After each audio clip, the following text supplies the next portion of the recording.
pour la suite des exercices, on va se consacrer au placement du pied avant. Le pied avant en Zenkutsu, il existe beaucoup de consignes qu'on donne. On demande les orteils dirigés vers l'avant, on demande, quand je dis le pied, je parle de la jambe aussi bien sûr, le genou placé de sorte à ce qu'on ne voit pas les orteils. Certains parfois vont demander d'aller très loin avec ce genou, d'autres vont équilibrer. Alors, moi, ce que je vous conseille par rapport à ça. Première chose, ce qui est dirigé vers l'avant, c'est plutôt l'orteil, ici l'index du pied, donc le deuxième orteil après le gros orteil. D'accord? L'objectif, c'est de placer le tranchant externe du pied. Ce petit boken pour vous montrer. Donc le tranchant externe du pied doit être dirigé, d'accord, bien vers l'avant. En fin de compte, si je place plutôt l'index devant, les trois autres orteils vont suivre et donc je vais avoir mon pied bien placé. D'accord?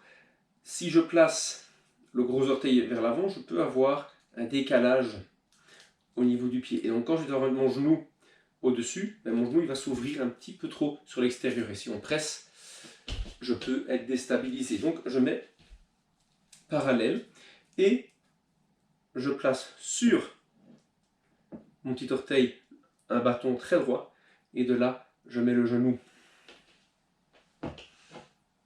Voilà, d'accord. Donc moi évidemment comme le boken est courbe, je le mets sur le côté là où j'ai une surface beaucoup plus plane, d'accord. Donc ici, d'accord, je ne vais pas aller trop loin parce qu'aller trop loin, c'est faire beaucoup trop subir au tendon du genou et je risque des blessures sur le long terme. Donc je dois harmoniser ça. D'accord, de cette posture-là, je montre avec l'autre pied, là, cette posture-là, je peux exercer, en gardant ici mon pied bien à plat, je peux exercer les rotations de mon corps en essayant de garder le genou en contact avec mon repère. Une autre façon de ressentir le placement de son pied est de se donner un obstacle droit. Donc j'ai ici le pied de ce tabouret, je mets le côté dessus et je travaille là. D'accord? Là, mes mains sont libres et je peux faire mon exercice de travail du bassin. Kizami, Gyaku, Kizami, Gyaku, Sotoke, Gyaku, Uchi, Hage, Gedan, Haito. D'accord? Je peux faire plein d'exercices avec l'aide du tabouret. L'avantage du tabouret, si j'ai tendance, quand j'accélère, si j'ai tendance à m'énerver, je vais tout de suite avoir un indice qu'il y a un problème lorsque je travaille vite. D'accord? Je peux, dans un premier temps, avoir un appui plus lourd, hein, le mur ou une bonne armoire, mais si je m'énerve, si je pousse à paraître déséquilibré, peut-être moins un peu, je ne vais pas pouvoir influencer le mur. Si je prends un objet plus léger et que je fais une erreur, je vais avoir un indice et je vais devoir en plus faire attention. Donc, très intéressant de changer les repères. Mais, je peux très bien travailler ici. Voilà, en plus, je travaille le couloir Utsuki. Donc, je fais deux exercices en un. Ça, le pied arrière du Zenkutsu. C'est tout un travail également chez beaucoup de débutants ou de personnes qui perdent leurs sensations. On a tendance à avoir ce pied arrière un petit peu décollé ou être un petit peu trop ouvert sur le côté. C'est probablement dû parfois à une posture beaucoup trop grande pour le karatéka. Alors déjà, il serait bon de revenir à son appui pour pouvoir permettre au corps de pivoter. Et l'ennui, ce qu'on a du mal à cerner, c'est qu'au niveau articulaire, les rotations gauche-droite de la cheville sont très minimisées. Vous avez très peu de mobilité. La cheville, elle s'allonge et se rétracte. Hein, comme lors du maïri, elle s'allonge et se rétracte pour placer le koshi. Mais, pour tourner de gauche à droite, il n'y a pas de liberté articulaire de mouvement suffisante. Pareil au niveau du genou. Le genou se fléchit et se tend. Se fléchit et se tend. Mais, il ne permet pas à mes orteils de tourner. Ce qui permet à mes orteils de tourner, c'est la cavité articulaire, l'articulation entre le fémur et la hanche. Là, j'ai la possibilité de placer. D'accord? Alors, traditionnellement, on demandera, et dans les arts martiaux en général, on demande toujours une posture quand on est dirigé vers l'avant, quand on doit envoyer vers l'avant. On doit avoir les orteils qui se dirigent vers l'avant. Dans l'absolu, certains demandent d'avoir quasiment tout le pied dirigé.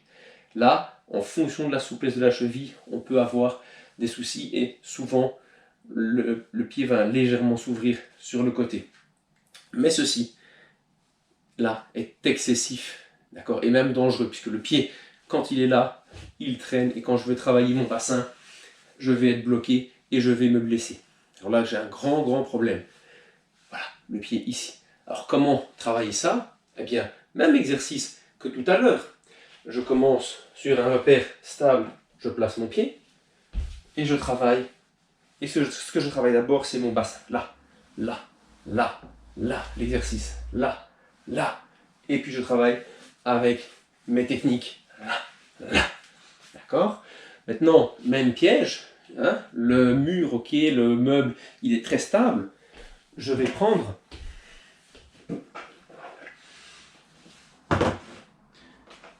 un objet moins stable et moins lourd, pardon, et me fixer là. Pour vérifier que je n'ouvre pas, si vous voulez, légèrement le pied lorsque je travaille. Si je sens que je bouge, je remets et je fais attention. Ça va vous permettre aussi, ce travail-là, de diagnostiquer votre capacité de souplesse.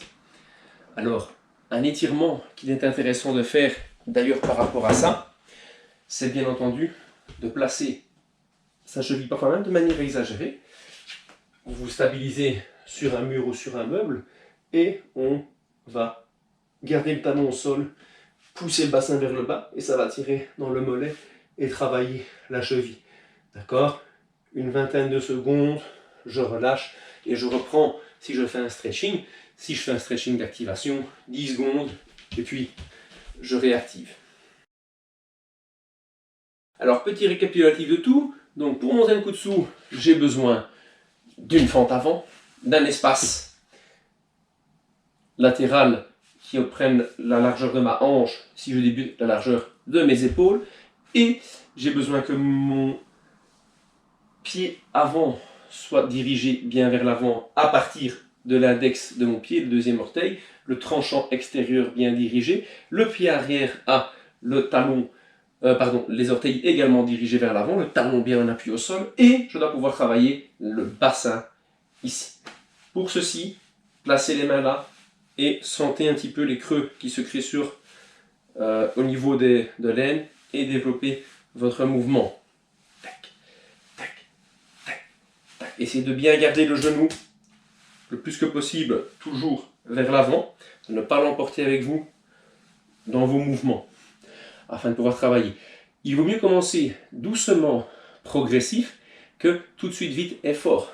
Si je vais aller trop large, par exemple pour faire une forme de Hanmi qui va ressembler au Mahanmi, je vais déformer ma posture pour le faire.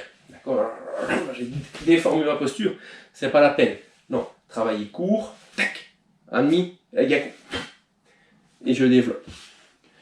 Step by step. Bonne chance et bon travail.